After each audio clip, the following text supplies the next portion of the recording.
Well, is this your first? Well, one, done well in El Capo. Thank you, thank you. Is this your first time pitching? Is No. So we actually won our division in the Mint Cup competition, the Impact division. That's so funny because I was talking to Mel before this, and hilarious. She won, and I was explaining to her that winning a pitch competition and your rewards another pitch competition sounds like you didn't drown in the pool, so your reward is going swimming. Yes, yeah. Sounds kind of crazy. Like I'm in butterfly effect here. But that's wonderful. And I'm really excited. I love entrepreneurship and I love companies, which is why, my podcast, the Faces podcast, Entrepreneurs Are People Too, is all about you, the entrepreneur. And so with that, our companies are kind of take on like their own personalities sometimes, their own storylines. So if your company was a movie, right, what movie would it be and who would play you? Boy, I am struggling. Normally I don't. When you said everyone else would struggle, I was like, I'm not gonna have a problem with that. But boy, I am struggling on even coming up with some movies here. Some people use it that they're and they think about the unemotional reaction to a movie, Yeah, and then they think about the emotional reaction to the company, and that's how they imagine. yeah. I feel I've never even seen the movie, but I feel like there's Goodwill Hunting of what my persona of that movie is and what we're trying to do. But I can go to a classic, I guess, maybe Dead Poet Society. And just Legendary movies, right? right. That's the last time I watched a movie, so that's why I gotta go back to.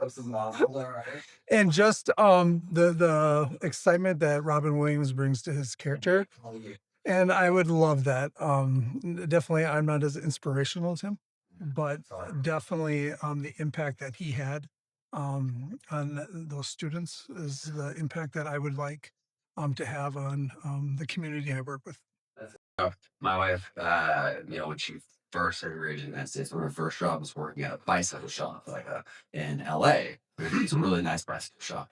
And she's pretty. I'd put her in sales too. But she used to see Robin Williams all the time. Oh, All the time. She's the nicest person you've ever met, right? And she's like, the only thing that always stuck out to him is he wasn't a big fan of deodorant. That's so bad. And my wife was like, really nice guy, but the only thing that sticks out to me is always, and she's like, I meet actors every day. Like, Bike is a really popular sport. That guy, every day, you would never know when he walked into the room that he was Robin Williams. Just the way he carried himself. And so, yeah, no, it very impactful and fortunate, exit for him in reality. yeah. But, going into, why you're here today, right? Love nerd examples there is tell me about your company. If you wouldn't mind sharing your pitch from the Hook Out, like what you do. Why? Yeah, well, I like to tell you a story about my grandma, her mom, and we're Ojibwe from Leech Lake. And my grandma's mother, or my great grandma, didn't speak English. She only spoke Ojibwe. And Ojibwe. So there's two tribal nations here in Minnesota, the Dakota and the Ojibwe. So my grandma's Ojibwe from Leech Lake, so that's up north. And her mom only spoke Ojibwe. And then she was taken from her home and sent to the Pipestone boarding school. At the age of about 12, she was there for 4 years. And we fast forward to her children, my dad and his siblings. None of them speak Ojibwe. And unfortunately, that's not a story that's unique to my family. Families across this country, Native families, experience that time and time again. And what we're trying to do at Nushkaate Games, so my name's Tony, I'm the founder of Nushkaate Games. We're trying to be a small part of that revitalization. Our mission is to create awareness and empower learning of Native culture and language. Really, we say through games, but it's really through joy. When you learn through joy, you're so much more apt to retain what you learn.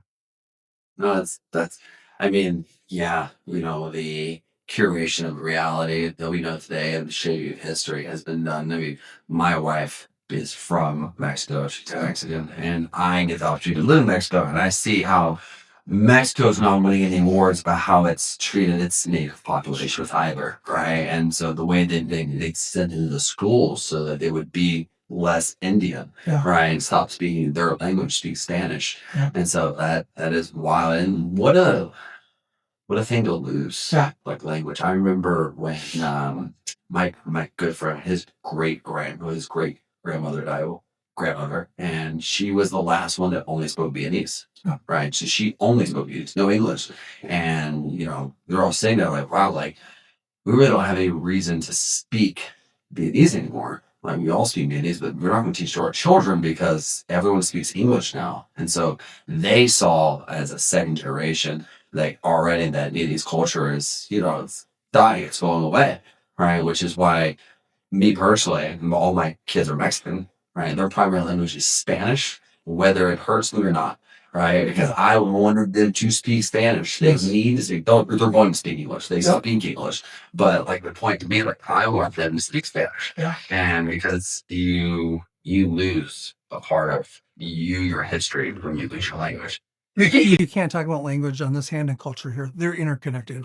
You lose the filter of how we see life when you lose our language. That's a beautiful way of putting it. We were actually having a full conversation here earlier just about culture and language, because our guy back here behind the camera who speaks Portuguese, is back Brazil. We're talking about how they connect to each other. So that's beautiful.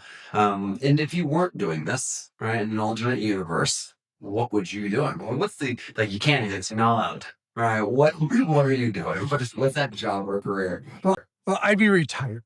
However, I do have a main job. I work at the Tewahe Foundation in Minneapolis. We are a foundation that give invest back into our community.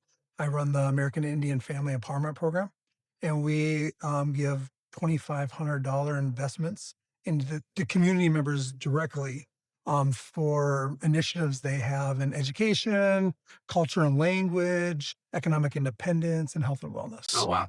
No, so I'm seeing a trend. Yeah. Right? Yeah. Like trend. And which makes me wonder when I ask this question about seeing trend with our last interview. Which is great. We should see throughout the person living their life, theme, right? Do you have hobbies outside of this passion in regards to your Native American history, and then also the job that you also do full time? Do you have something outside that's not related to this? Well, unfortunately, as a young starting a business, it really sucks everything out of there. But my biggest hobbies are my family, my wife, my kids, my parents, my brother. We do a lot of cultural activities. I love to go out sugar bushing. I love to go wild ricing. We hunt and fish. I love to do Disney cruises. My daughter's ranked number 7 in girls wrestling. So we spend a lot of time at the wrestling match. Oh, awesome. This day is like I didn't belong anywhere in high school, right? Like, if I didn't have Yep. wrestling, I don't know what I would have been a part of. So 2 years ago, I think it was, Minnesota officially brought girls wrestling to Minnesota. So my older daughter, she was the first year on that, and she was all honorable mention, all state, I think, so or metro, but yeah. So we do a lot of family stuff. And so, you live a pretty, purposeful, meaningful existence. You talked about your family, you talked about the company that you raised, and it's part of culture and language, how they're together. What is the advice that you give someone who's looking onto you and saying like, well, if I want to be employed or living something that's a passion, project, company is doing something so intertwined with its very existence, your DNA, Yeah. right? What's the advice that you give someone who maybe would want to pursue a similar career path or want to pursue their passions? Yeah, to pursue your passions is just you gotta get up and do it. You gotta do the hustle. You gotta be there every day. You can't pick and choose what events or things you want to go to. You have to be at everything. Um, but someone that's passionate about similar things that I am is to talk to their elders. I had my grandma passed away when I was in my 20s, and I had my whole life to talk to her about her childhood and her experiences. And I really did. I wish I would have went and talked to her and asked her the questions. How was the boarding school era? recorded them, ask her about her childhood. So that's what I would recommend is, and Ojibwe, there's less than 700 first language speakers left in this country. So we need to go to those elders. We need to talk to them before we lose that language. Absolutely. And you have to commit to it. Yeah. Right. You have to commit to it. And Unfortunately, you do. you should probably keep your day job. Yeah. No, Troy, thank you so much. Oh, thank I'm you. really looking forward to pulling back some of the layers and more about what you're doing on a full episode of my podcast. It'll be next year, but man, this has been such a great conversation. Well, it's nice to meet you. Thank you very much.